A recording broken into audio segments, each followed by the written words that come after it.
MBBS in abroad. Apollo MedSkill 6 years of MBBS program will be completed in 35 lakhs only.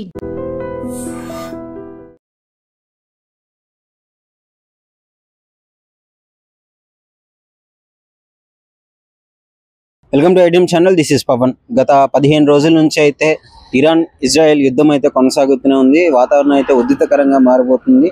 So ప్రతి ఒక్కరికి అంటే ప్రతి country ఏ దేశానికి ఏది సపోర్ట్ చేస్తుంది అనే విధంగా మాట్లాడుకోవడం జరుగుతుంది. ఇది మూడో ప్రపంచ యుద్ధానికి దారితీస్తుంది అని కూడా నిపుణులు అయితే చెప్పడం జరుగుతుంది. అంటే నిజంగానే మూడో ప్రపంచ యుద్ధానికి దారితీసే సన్నివేశాలు ఏం జరుగుతున్నాయి, ఎందుకు మూడో ప్రపంచ యుద్ధం స్టార్ట్ అవుతుంది అని మాట్లాడుకోవడం జరుగుతుంది. అంటే గతంలో ఇప్పుడు ట్రంప్ గారు వ్యాఖ్యలు చేశాడు, మీకు 2 వారాలు టైం ఇస్తున్నాను శాంతి ఒప్పందం కోసము, మీరు అణ్వాయుధాలు పేల్చడం ఆపేసేయండి, ఇజ్రాయెల్ మీద దాడి చేయడం ఆపేయండి అని చెప్పేసి ఇరాన్కు వార్నింగ్ ఇవ్వడం జరిగింది. కానీ ఇచ్చిన ఒక 2 రోజుల్లోనే 2 వారాలు అని చెప్పి 2 రోజులు కూడా ఆగకుండా అమెరికా అయితే ఇరాన్ మీద దాడి చేయడం జరిగింది. ఇరాన్ అణ్వాయుధాల కేంద్రంపై బాంబులు వేసిన అణ్వాయుధాల కేంద్రాలని బీటు స్పిరిట్ తో నాశనం చేయడానికి ప్రయత్నించినట్టు క్లియర్ గా చూస్తున్నారు. తర్వాత వెంటనే ట్రంప్ అయితే రిలీజ్ కూడా చేయడం జరిగింది. సో వాట్ అని చెప్పేసి అసలు ఏం జరిగింది అని చెప్పేసి మొత్తము క్లియర్ గా ఫొటోస్ కూడా రిలీజ్ చేసిన తర్వాత చాలా ప్రశంసనీయంగా మాట్లాడడము, వాళ్ళ సైన్యాన్ని పొగడడం కూడా ట్రంప్ చేశాడు. సో ఆ తర్వాత ఇజ్రాయెల్ అధ్యక్షుడు కూడా ట్రంప్ గారికి ఫోన్ చేసి మాట్లాడడము, సో కంగ్రాచులేషన్స్ చెప్పడము, హెల్ప్ చేసినందుకు చాలా థ్యాంక్స్ అని చెప్పడం, వీళ్ళు కూడా మాట్లాడడం జరిగింది. అంటే ఇక్కడ పరిస్థితులు చూసుకున్నట్లయితే ఇప్పుడు కొత్తగా ఉత్తర కొరియా కూడా నార్త్ కిమ్ ఉన్నారు కదా, కిమ్ ఇప్పుడు ఇరాన్కి సపోర్ట్ చేయడం జరుగుతుంది. ఇంకా అమెరికాను ఆపేసేయండి, అమెరికా నువ్వు తగ్గేసేయి, ఇంకా నువ్వు దాడి చేయొద్దు, నేను రంగంలోకి దిగుతాను అని చెప్పేసి అమెరికాకు వార్నింగ్ ఇవ్వడం కూడా జరుగుతుంది. ఒకవైపు నుంచి రష్యా కూడా ఇదే ప్రయత్నం చేస్తుంది. ఇండైరెక్ట్ గా ఇరాన్కి ఎప్పుడూ మద్దతుగానే నిలబడుతుంది రష్యా. అంటే ఇక్కడ ఎలా తయారైందంటే 2 అగ్రరాజ్యాలు ఒకవైపు ఒకటి ఆపోజిట్ గా తలబడుతున్నాయి. సో దీనికి కొన్ని దేశాలు కూడా సపోర్ట్ చేయడం జరుగుతుంది. అందుకే ఈ World War III కన్ఫామ్ గా జరగబోతుంది అని అయితే కొన్ని వార్తలు అయితే వస్తున్నాయి. ఇప్పుడు ఇజ్రాయెల్లో చాలా వాటికి బిల్డింగ్స్ అన్ని నాశనం జరిగింది, చాలా ఆస్తి నష్టం జరిగింది, ప్రాణ నష్టం కూడా జరగబోతుంది. ఇరాన్ పైన కూడా ఇజ్రాయెల్ చాలా చిన్న దేశం. యాక్చువల్లీ పోల్చుకుంటే ఇండియాలో ఉన్న ఒక డిస్ట్రిక్ట్ కంటే కూడా ఇరాన్ చాలా చిన్నగా ఉంటుంది, ఒక పెద్ద డిస్ట్రిక్ట్ కంటే కూడా ఇరాన్ చాలా చిన్నగా ఉంటుంది. అలాంటిది ఆ ఇజ్రాయెల్ దేశం ఒక ఇరాన్ని వణికిస్తుంది, గజగజలాడిస్తుంది. అలాగే ఉన్న చుట్టుపక్కల ఉన్న ఆల్ ముస్లిం కంట్రీస్ని కూడా ఎదుర్కొని నిలబడటం జరుగుతుంది. మరి ఎందుకు ఇజ్రాయెల్కి ఇంత సపోర్ట్ వస్తుంది, ఇంత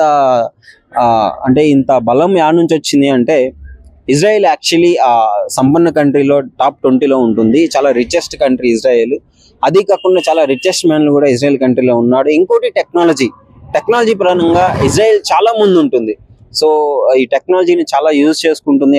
అదేవిధంగా మేధావిలో కూడా ఇజ్రాయెల్ నుంచి చాలా మంది మేధావులు రావడము, చాలా మంది సైంటిస్టులు రావడము ఈ విధంగా జరుగుతుంది. సో ఇందువల్లనే ఇజ్రాయెల్ ఇరిగేషన్ వర్క్ అయినా కానీ వ్యవసాయానికి సంబంధించిన చాలా అడ్వాన్స్ టెక్నాలజీస్ ని యూజ్ చేయడం జరుగుతుంది. So that's why Israel is the very powerful country in the world అని చెప్పేసి కూడా చెప్పుకోవడం జరుగుతుంది. అదేవిధంగా ఇరాన్ చూసుకున్నట్లయితే ఇరాన్ పక్కన ఉన్న ముస్లిం కంట్రీస్ అన్నిటిని కూడా, ఎంత పెద్ద కంట్రీస్ అయినా లిటరలీ మ్యాప్ లో చూస్తే ఇజ్రాయెల్ చాలా చిన్నగా ఉంటుంది ఈ కంట్రీస్ తో పోలిస్తే. అలాంటిది ఇంత చిన్న కంట్రీ అన్నిటిని గడగడలాడిస్తుంది అంటే మీరు అర్థం చేసుకోవచ్చు ఇజ్రాయెల్ పవర్ ఏంటో. ఇప్పుడు అదే పవర్ కి అమెరికా అగ్రగామి ట్రంప్ కూడా సపోర్ట్ చేయడం జరుగుతుంది. మరి చూడాలి ఈ వరల్డ్ వార్ ఎక్కడి వరకు దారి తీస్తుందో అని చెప్పేసి. కొంతమంది అయితే ఇరాన్ నుంచి మేము అణ్వాయుధాలు ఏం తయారు చేయట్లేదు అని చెప్పేసి మాట్లాడడం జరుగుతుంది. కానీ ట్రంప్ మాత్రం అణ్వాయుధాలు తయారు చేస్తున్నాడు, మా దగ్గర ఆధారాలు ఉన్నాయని చెప్తున్నాడు. ఇరాన్ సైడ్ నుంచి పుతిన్ గారు కావచ్చు, పుతిన్ అయితే మాట్లాడడం జరుగుతుంది, మన రష్యా అధ్యక్షుడు. ఏంటి అంటే, ఎందుకని ఇరాన్ పైన ఇట్లా దాడి చేస్తున్నారు, ఏముంది, ప్రూఫ్లు ఏమున్నాయి, ఇరాన్ అణ్వాయుధాలు తయారు చేస్తున్నట్లు ప్రూఫ్లు ఏంటి అని చెప్పేసి కూడా వీళ్ళ మధ్య కూడా డిస్కషన్ జరుగుతుంది. ముఖ్యంగా ట్రంప్ కి అలాగే పుతిన్ కి అయితే విపరీతంగా సోషల్ మీడియాలో అయితే వారు జరుగుతూనే ఉంది. దాన్ని ఇండైరెక్ట్ గా ఆయుధాల రూపంలో కన్వర్ట్ అయ్యేలా ముందే అవకాశం ఉంది. అందుకని చెప్పేసి ప్రపంచ దేశాలు కూడా చాలా భయాందోళనగా ఉన్నాయి. అంటే కొన్ని కంట్రీస్ ఇజ్రాయెల్ కి సపోర్ట్ చేస్తే కొన్ని కంట్రీస్ ఇరాన్ కి సపోర్ట్ చేస్తున్నాయి. మరి చూడాలి ఎలాంటి పరిస్థితులు నెలకొంటాయో. ఈ వార్ గురించి అప్డేట్ లో ఉంటుంది. సో ఐటీఎం న్యూస్ అయితే ఫాలో చేయండి. దీనికి సంబంధించిన మరిన్ని వివరాలు మరి కాసేపట్లో తెలుసుకుందాం. నిజంగా ప్రస్తుతం ఉన్నటువంటి సమాజం దేనికి ప్రయారిటీ ఇస్తుంది? ఆర్థిక సంబంధాల చుట్టూ మాత్రమే తిరుగుతోంది. మళ్ళీ ఎన్నికలంగానే చాలా విరక్తి కలుగుతాం. మంచి అనిపిస్తుంది కదా. లేడీస్ కూడా ఛాలెంజింగ్ జాబ్స్ చేసినప్పుడు చాలా బాగుంటది. ట్రాఫిక్ అసిస్టెంట్స్ గా నియమించిన ట్రాన్స్జెండర్స్ అందరితో సాల్యూట్ చేయించుకుంటున్నారు. ఫుడ్ డెలివరీ ఇవ్వటానికి వెళ్ళినటువంటి డెలివరీ బాయ్ అనిల్ పై కళ్ళ ముందు